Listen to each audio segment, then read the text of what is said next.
नमस्कार दोस्तों, स्वागत है आपका अपने YouTube चैनल योर टारगेट में। मैं हूं रोहित कुमार। ये मेरे हिंदी का पहला प्रैक्टिस सेट है। यूपी पेट के लिए डेली मैं एक प्रैक्टिस सेट अपडेट करता हूं। ठीक है, तो मेरे प्रैक्टिस सेट का नोटिफिकेशन पाने के लिए मेरे YouTube चैनल को सब्सक्राइब कर लीजिए, ताकि इसका जो है नोटिफिकेशन आसानी से आप तक पहुंच सके। चलिए शुरू करते हैं आज की क्लास। आपका समय बिल्कुल भी ना बर्बाद करते हुए शुरू करते हैं। पहला क्वेश्चन आपके स्क्रीन के सामने है। लिखा है, बहुत दिनों बाद दिखाई देने का मुहावरे का अर्थ होता है। बहुत दिनों बाद दिखाई देने अर्थ के लिए मुहावरा क्या है? तो इसका जो अर्थ होता है ईद का चांद होना। लगभग ये बात सबको पता है। बहुत पुराना मुहावरा, बहुत दिनों बाद दिखाई देना, ईद का मतलब ईद का चांद होना। अगले क्वेश्चन की तरफ बढ़ते हैं। 2 नंबर क्वेश्चन आपकी स्क्रीन के सामने है। निम्नलिखित में से कौन सा शब्द चंद्रमा का पर्यायवाची नहीं है? पूछा है कि चंद्रमा का पर्यायवाची नहीं है। तो विदु चंद्रमा का पर्यायवाची होता है, शशि चंद्रमा का पर्यायवाची होता है, चांद चंद्रमा का पर्यायवाची होता है। लेकिन जो सूत शब्द है यह चंद्रमा का पर्यायवाची नहीं होता है। सूत का अर्थ होता है दोस्तों धागा। क्या होता है? सूत का अर्थ होता है धागा। अतः ये ऑप्शन गलत हो जाएगा। यही ऑप्शन आपका सही हो जाएगा। यहाँ पर पूछा कि चंद्रमा का पर्यायवाची नहीं है। तो चंद्रमा का पर्यायवाची कौन सा शब्द नहीं है? तो सूत नहीं है। यही ऑप्शन आपका गलत हो जाएगा। बाकी शब्द सारे ये चंद्रमा का पर्यायवाची हैं। अगले क्वेश्चन की तरफ बढ़ते हैं। अगला क्वेश्चन है आपका कामायनी। कामायनी के रचनाकार कौन है? कामायनी के रचनाकार पूछा है।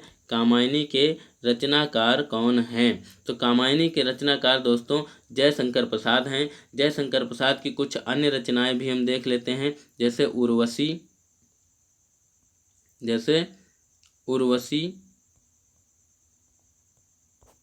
लहर, झरना, आंसू।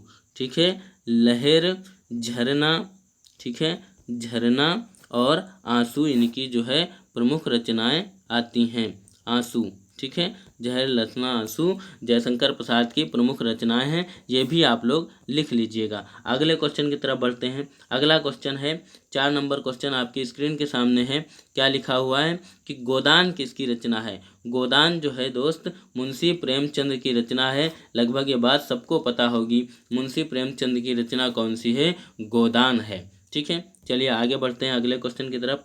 अगला क्वेश्चन हमारा है, कौन सा जोड़ा समरूपी भिन्नार्थक है? कौन सा जोड़ा समरूपी भिन्नार्थक बताना है? तो दोस्तों इसका ऑप्शन जो है अवधि और अवधि हो जाएगा।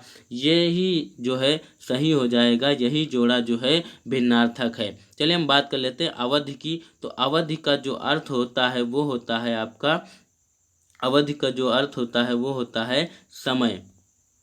क्या होता है? समय इसका जो है अर्थ होता है। और अवधि जो है इसका अर्थ होता है अवध की भाषा। अवध की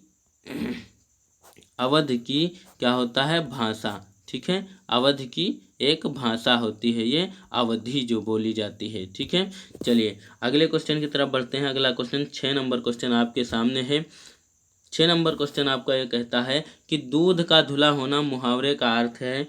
दूध का धुला होना का मतलब होता है निर्दोष होना। क्या होता है? निर्दोष होना, यानी बेकसूर होना। चलिए अगले क्वेश्चन की तरफ बढ़ते हैं। अगला क्वेश्चन है, शुद्ध वर्तनी चुनना है। हिंदी वर्तनी के आधार पर सही वाक्य का चयन करना है। ठीक है, तुम इसके दाम देते जाओ, ये सही लग रहा है क्या? देखो इसके लगा है, यह बिल्कुल गलत है। या तुम इसके दाम देते जाओ, ये गलत हो गया। तुम इसका दाम देते जाओ। अगला पढ़ लेते हैं, तुम इसके दाम देते जाओ। देखो यहाँ पर देते लगा हुआ, डबल आई की मात्रा है, तो ये वाकई गलत है। तुम इसका दाम देते जाओ, आओ लगा हुआ है, तो ये भी आपका गलत हो गया। यानी बचा है तुम इसका दाम देते जाओ। यही ऑप्शन आपका सही हो जाएगा। अगले क्वेश्चन की तरफ बढ़ते हैं। 8 नंबर क्वेश्चन आपकी स्क्रीन के सामने दिया गया है। यहाँ पर भी आपको वर्तनी से संबंधित चुनाव करना है। दिए गए वाक्य विकल्प से सही वाक्य बताइए। ठीक है, ईमानदारी मनुष्य का श्रेष्ठ लक्षण है क्या? ईमानदारी मनुष्य का श्रेष्ठ आचरण है, ईमानदारी मनुष्य का श्रेष्ठ व्यवहार है, या ईमानदारी मनुष्य का श्रेष्ठ गुण होता है? तो दोस्तों ये जो हम बता दें कि ईमानदारी जो होता है किसी भी व्यक्ति का गुण ही होता है, अतः ये ऑप्शन आपका सही हो जाएगा कि ईमानदारी मनुष्य का श्रेष्ठ गुण है। अगले क्वेश्चन की तरफ बढ़ते हैं। अगला क्वेश्चन आपके स्क्रीन के सामने आ रहा है। 9 नंबर क्वेश्चन है, अनल का सही अर्थ देने वाला शब्द युग्म का चुनाव करना है। तो क्या होगा? वायु अग्नि होगा क्या, या अग्नि वायु होगा, या हवा पानी होगा, या आग पानी होगा? तो दोस्तों ना तो आग पानी होगा, ना हवा पानी होगा, ना ही अग्नि पानी होगा। अनिल का अर्थ होता है वायु और अनल का अर्थ होता है आग, अतः ये ऑप्शन सही हो जाएगा। अनिल का अर्थ होता है वायु और आग इसका सही अर्थ हो जाएगा। 10 नंबर क्वेश्चन और लास्ट क्वेश्चन आपकी स्क्रीन के सामने है। ठीक है, पक्षी दाना चुग रहा है, रेखांकित शब्द का पर्यायवाची नहीं है पूछा है। ठीक है, यहाँ पर किसका पर्यायवाची पूछा है? पर्यायवाची नहीं है, पक्षी का पर्यायवाची नहीं है पूछा है। तो अंडज जो है पक्षी का पर्यायवाची होता है, खग पक्षी का पर्यायवाची होता है, नभचर जो है पक्षी का पर्यायवाची होता है। लेकिन हम बात कर लें पंकज की, तो पंकज इसका जो है पक्षी का पर्यायवाची नहीं होगा, अतः यही ऑप्शन आपका सही हो जाएगा। तो दोस्तों ये 10 क्वेश्चन थे आपके प्रैक्टिस सेट में। मैं डेली हिंदी का जो है प्रैक्टिस सेट 10 क्वेश्चन के साथ आप लोगों के सामने अपडेट करूंगा। ठीक है, अगर आपको ये क्लास अच्छी लगी हो तो मेरे चैनल को सब्सक्राइब कर लीजिए, लाइक कर लीजिए, सब्सक्राइब करना ना भूलिएगा ताकि हर नोटिफिकेशन आप तक पहुंचता रहे। धन्यवाद, नमस्कार, जय भारत, जय हिंद, थैंक यू।